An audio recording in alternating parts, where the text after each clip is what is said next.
Selamat pagi, Mido dan Midi, dimanapun kalian berada. Jumpa bersama saya lagi, Cesar, di acara Mauta Risiko. Pada pagi hari ini kita kedatangan tamu, 2 orang. Wah, ini bapak-bapak ganteng nih, dari Seksi Intelijen dan Penindakan Keimigrasian Kantor Imigrasi Kelas 1 TPI Padang.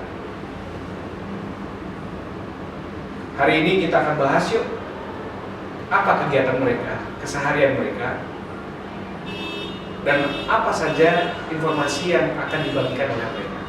Untuk selanjutnya kita cek langsung. Nah, kita perkenalkan diri dulu, siapa mereka dan apa yang akan disampaikan oleh mereka, mudah-mudahan dapat berguna bagi masyarakat, mudah-mudahan ini atau dimana pun Anda berada. Baik, kita mulai dari sebelah kanan dulu nih. Selamat pagi, sahabat Mido, sahabat Midi. Perkenalkan, nama saya Korprenda Pratama, jabatan Kasubsi Penindakan pada Kantor Imigrasi Kelas 1 TPI Padang. Gimana di sebelah sini? Ya, selamat pagi Sobat Mido dan Midi. Perkenalkan diri, saya Ari Santoso, Kasubsi Intelijen Keimigrasian Kantor Imigrasi Kelas 1 TPI Padang. Ini kalau intelijen nih, sibuk apa nih, Pak Ari? Ya, jadi kesibukan Seksi Intelijen dan Penindakan saat ini ya, terutama intelijen ya. Kalau secara pribadi kesibukan ya masih sama, menghabiskan waktu sama keluarga di rumah. Kemudian kesibukan di kantor adalah melakukan pekerjaan yang menjadi rutinitas yang sudah ditetapkan sebagai target kinerja Seksi Interdakim Kantor Imigrasi Kelas 1 TPI Padang. Nah, itu Pak. Apa baru? Untuk bagian penindakan sendiri, saat ini ya seperti biasa kita melakukan pelayanan untuk pemeriksaan untuk pemohon paspor hilang maupun rusak, dan juga untuk penggantian data. Lalu kalau kita lihat dari Seksi Intelijen ini punya tupoksinya khas juga ya, unik ya. Iya. Karena bagaimanapun orang asing yang ada di wilayah Indonesia yang ada di wilayah tentunya akan dilakukan pengawasan keimigrasian yang dilakukan yang mungkin berada di Seksi Intelijen ya Pak Ari ya. Iya, benar sekali Pak. Kemudian apa Pak yang sudah dilakukan oleh Seksi Intelijen selama ini? Ya mungkin dari tahun 2021 ini apa saja yang sudah dilakukan Pak Ari? Jadi kalau kita berbicara keimigrasian Pak, berdasarkan Undang-Undang Nomor 6 Tahun 2011, keimigrasian adalah hal ihwal lalu lintas orang yang masuk atau keluar wilayah Indonesia beserta pengawasannya terhadap keberadaan mereka selama melakukan aktivitas di wilayah Indonesia. Jadi dari ketentuan undang-undang tersebut dibuatlah SOP dari Seksi Intelijen. Kasus subseksi intelijen itu melakukan kegiatan pengawasan terhadap keberadaan kegiatan orang asing. Jadi di tahun 2021 ini kami telah melakukan pengawasan kegiatan terhadap orang asing secara gabungan. Secara gabungan dalam hal ini melibatkan unsur Forkopimda setempat. Nah, jadi dalam ketentuan undang-undang tersebut disyaratkan bahwa kantor imigrasi harus membentuk suatu tim yang disebut sebagai tim pengawasan orang asing. Ya, itulah yang unsur-unsur dari Forkopimda itulah yang kita libatkan. Karena pihak-pihak Forkopimda itu sudah dikatakan mengerti, menguasai wilayahnya sendiri. Itulah koordinasi yang kita lakukan kemarin. Sudah kita lakukan untuk pengawasan operasi gabungan yang melibatkan unsur Spangpol, kemudian jajaran Polres, pihak Kodim, termasuk kejaksaan juga, kemudian dari Bais TNI, kemudian sampai pihak-pihak kecamatan yang lingkup dan spek wilayahnya terkecil. Ya, jadi dari koordinasi inilah diharapkan adanya komunikasi yang intens, komunikasi yang baik terhadap keberadaan dan kegiatan warga Korporasi. Berarti memang orang asing yang ada di wilayah kantor imigrasi kelas 1 TPI Padang dalam arti kata selalu memang diawasi dengan istilahnya keberadaannya dan kegiatannya begitu ya Pak ya. Betul sekali Pak. Dan wilayah kantor imigrasi kelas 1 TPI Padang ya, itu memang sangat luas ya Pak ya. Sangat luas sekali Pak. Luas dan memang membutuhkan instan kerja keras untuk bidang pengawasan Iya. terkait ini ya. Oke, itu sangat ya. Bagaimana luasnya, kemudian Pak Ari bisa mengawasi itu, ya artinya memang harus melibatkan bukan bekerja sendiri, tapi melibatkan banyak pihak yang jadi bukan tugas hanya dari satu instansi, tapi banyak pihak yang ikut mengawasi dan itu bukan perlu koordinasi ya Pak. Ya itulah jadi tantangan kita. Tantangan ya. Oke. Bagaimana dengan subseksi dari Pak Faruk? Karena kita tahu bahwa hasil dari pengawasan yang ada di dilakukan oleh Pak Ari tentu outputnya akan dibawakan ke subseksi Bapak. Gimana rata-rata apakah memang ada terjadi pelanggaran selama ini, khususnya di masa pandemi yang mungkin keterbatasan di masa pandemi ini terjadi? Gimana Pak? Kira-kira Pak?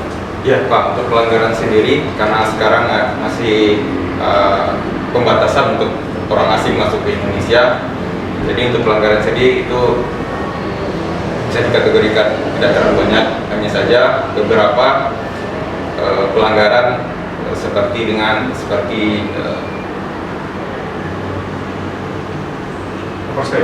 overstay yang lebih dari 60 hari. Dan itu ada Pak ya? Sudah sempat dilakukan penindakan Pak ya? Rencana besok Pak, ada satu orang yang kita ini kan.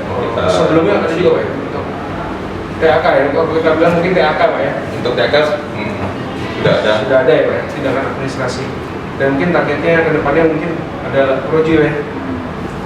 Siap. Kita doakan Pak. Kita sama-sama ada projo, artinya kalau kita sharing aja ya, projo itu ya memang kan dibawanya ke dalam ranah lingkup pengadilan Pak ya. Mudah-mudahan kantor imigrasi kelas 1 TPI Padang ada Pak ya. Amin Pak. Amin. Kita buktikan bahwa kita bekerja dan memang betul tim bapak-bapak ini bisa ya gitu. Lalu Pak Ari mengenai ada pertanyaan masuk juga mengenai pelaporan orang asing. Apakah seorang asing itu hanya punya kewajiban melaporkan keberadaan dan status mereka, status sipil, penjaminan atau alamat? Apakah seperti itu? Apakah bisa juga oleh korporasi itu? Jadi sudah diatur Pak dalam Undang-Undang Nomor 6 Tahun 2011, kalau tidak salah itu pasal 71 Pak, bahwasanya setiap orang asing itu wajib memberikan keterangan terhadap keberadaannya, baik itu berupa perubahan alamat, kemudian status sipil, kemudian penjamin, itu wajib dilaporkan kepada kantor imigrasi setempat. Nah, mengenai siapa-siapa yang harus melaporkannya, ya pertama saya sebutkan bisa orang asingnya langsung Pak. Kemudian bisa juga sponsornya atau dalam hal ini teman atau keluarga yang ada di sini Pak, yang ada di wilayah kerja kantor imigrasi Padang ini. Kemudian juga kalau dia bersifat korporasi, artinya dia bekerja terhadap korporasi tersebut, ya itu bisa juga menjadi kewajiban dari korporasi untuk melaporkan keberadaan tenaga kerja asing mereka. Nah, selain itu juga disyaratkan Pak untuk setiap pemilik penginapan, hotel, kemudian homestay, bahkan rumah penduduk yang dijadikan untuk tempat menginap warga negara asing tersebut wajib melaporkan ke kantor imigrasi setempat. Itu saat ini sudah dipermudah oleh pemerintah, Pak. Artinya pelaporan itu bisa dari rumah saja, Pak. Tinggal buka HP, cari yang namanya aplikasi pelaporan orang asing. Itu melalui cukup aplikasi itu? Cukup aplikasi itu, Pak. Dan tidak perlu datang lagi repot-repot? Tidak perlu lagi kantor imigrasi. Jadi itu, sekali. ya, itulah salah satu bentuk dukungan pemerintah untuk mendukung pembangunan, apalagi wilayah Sumatera Barat ini kan sangat terkenal dengan pariwisatanya. Jadi itu kan menarik warga negara asing untuk datang, ya. Itu, Pak. Kemudian sanksinya, Pak, kalau ada sanksi seperti apa, Pak?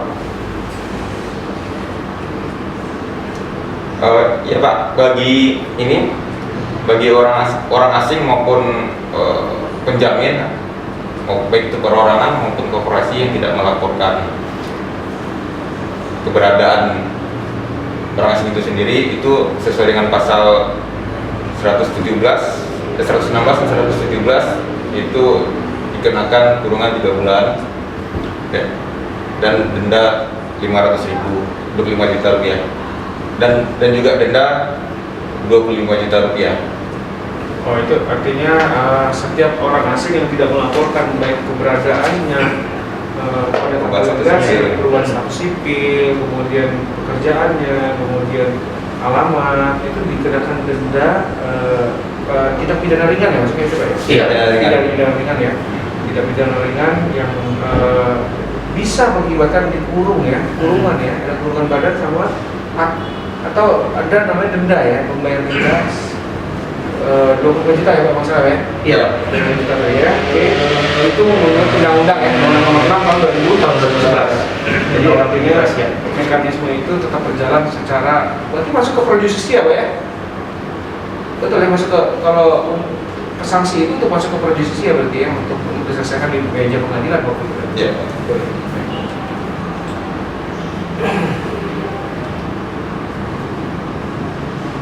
Selama ini apa sudah ada yang kena, Pak, terkena pasal itu? Kalau untuk wilayah Padang, artinya apakah di sini karena mungkin pembatasan dia tidak banyak mungkin, Pak, ya? Ya, saat ini belum ada Pak. Belum ada, ya. Karena mungkin pembatasan masih sedikit ya orang datang ke sini, ya. Ya karena Nah, ini tentunya masyarakat juga bertanya-tanya nih tentang ini WNI, ya, terkait warga negara Indonesia nih.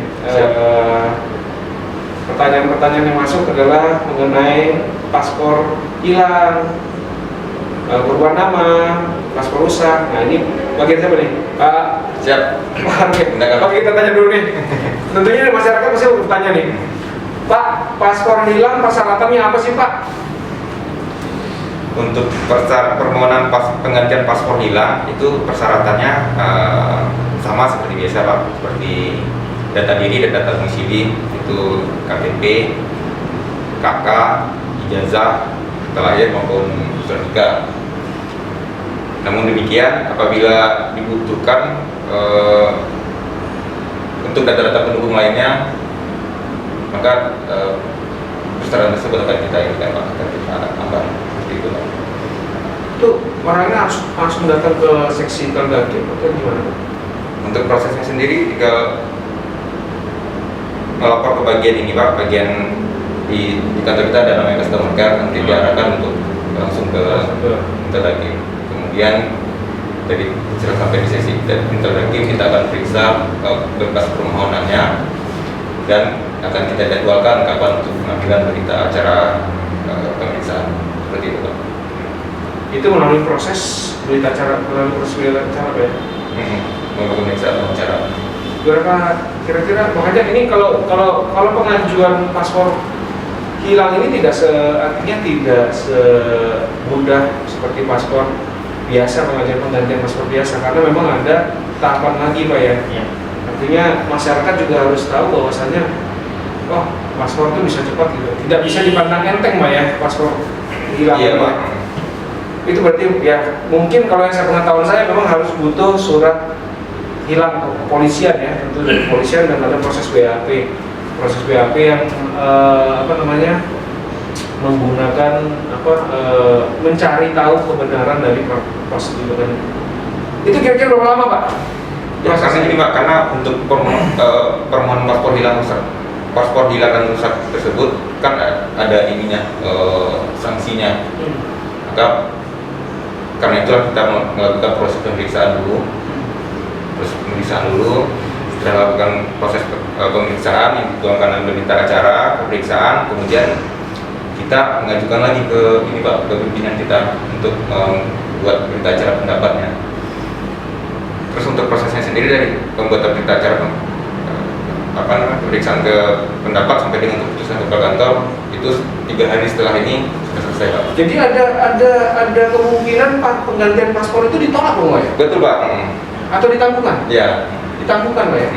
Karena nanti pimpinan akan melakukan penelitian dari berita acara pemeriksaan yang kita lakukan tadi. Apakah ada unsur kecerobohan atau kelalaian di situ? Kalau seandainya ada unsur itu, maka pimpinan akan keputusannya belum tentu disetujui, bisa jadi ditangguhkan selama 6 bulan sampai dengan 2 tahun. Ya. Oh, jadi biar masyarakat juga tahu, video juga harus tahu bahwa pengajuan paspor karena paspor hilang juga bisa ada risikonya, itu berupa penangguhan Pak ya. Ya. Jadi belum tentu itu langsung disetujui untuk dilakukan penggantian ya. Karena ada faktor mungkin ya bisa kelalaian ya Pak ya. Kecerobohan. Itu dibuktikan dalam BAP Pak ya. Bisa. Oke, baik Pak. Bagaimana dengan denda Pak? Untuk Apakah ada dendanya denda? sendiri apabila ini Pak persetujuan permohonan tersebut disetujui, maka untuk paspor hilang, paspor rusak itu dikenakan denda sebanyak 500.000. Oh ini tentang PNBP PP 28 ya? Siap. PP 28 ya?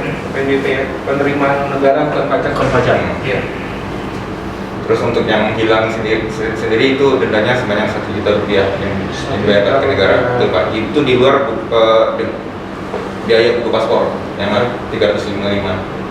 Oke, berarti itu di luar dari biaya PNBP paspor ya, pembuatan paspor. Baik. Itu proses dari paspor hilang Pak. Kemudian kalau, masyarakat juga pengen tahu, mungkin ada pertanyaan lagi Mas, ya ini kita bacakan aja. Bagaimana kalau tahapan perubahan nama di kantor imigrasi kelas 1 TP Padang? Perubahan nama ya? Perubahan nama ini ada yang masuk pertanyaan. Bagaimana Pak?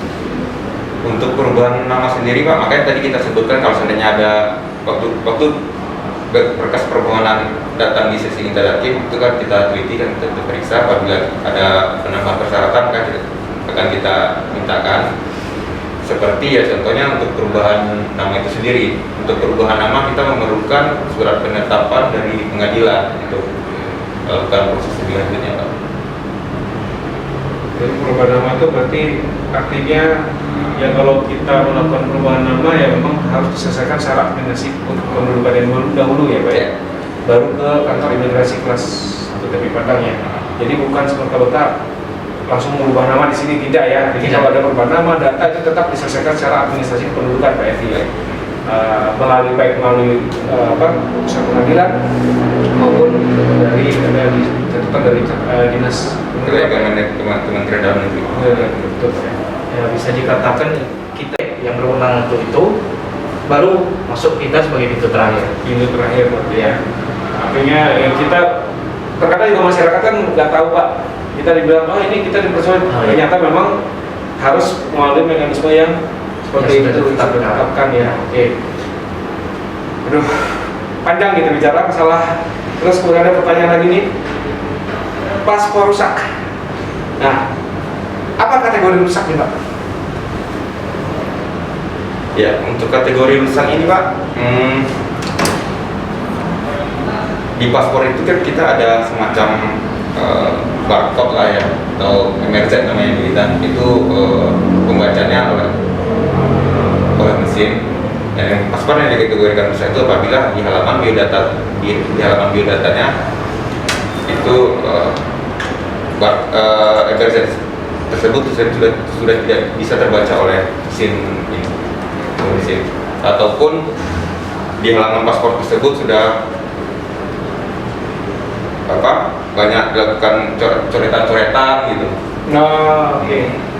atau halamannya sobek seperti itu Pak. Karena kita juga teledor Pak ya. Ada unsur keteledoran mungkin dari kita coret-coret aja,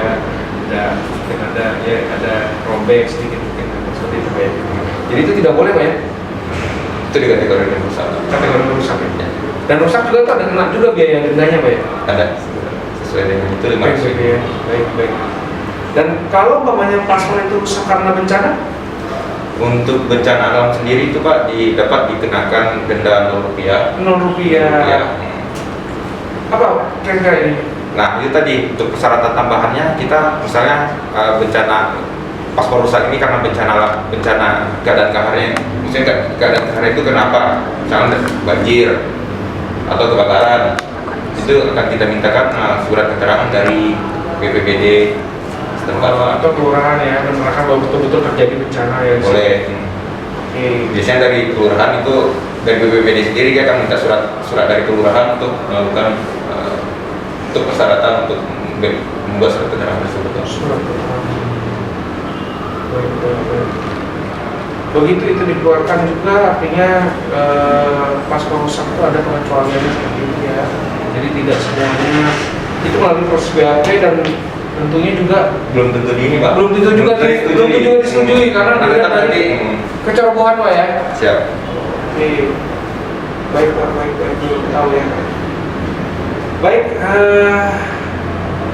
saya akhiri program Mauta di Siko kali ini. Pak Ari dan Pak Farouk, terima kasih telah datang. Sama-sama Pak.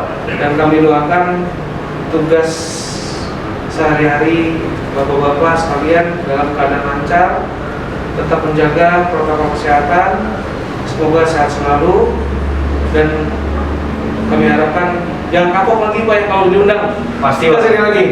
Kami sangat senang berbagi informasi dengan sahabat Mido Midi Pak. Baik, terima kasih Pak Farouk, terima kasih banyak ya, terima kasih banyak.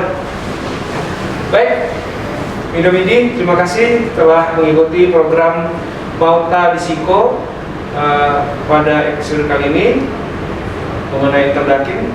Nantikan kami di episode berikutnya. Sekian dan terima kasih. Assalamualaikum warahmatullahi wabarakatuh. Waalaikumsalam.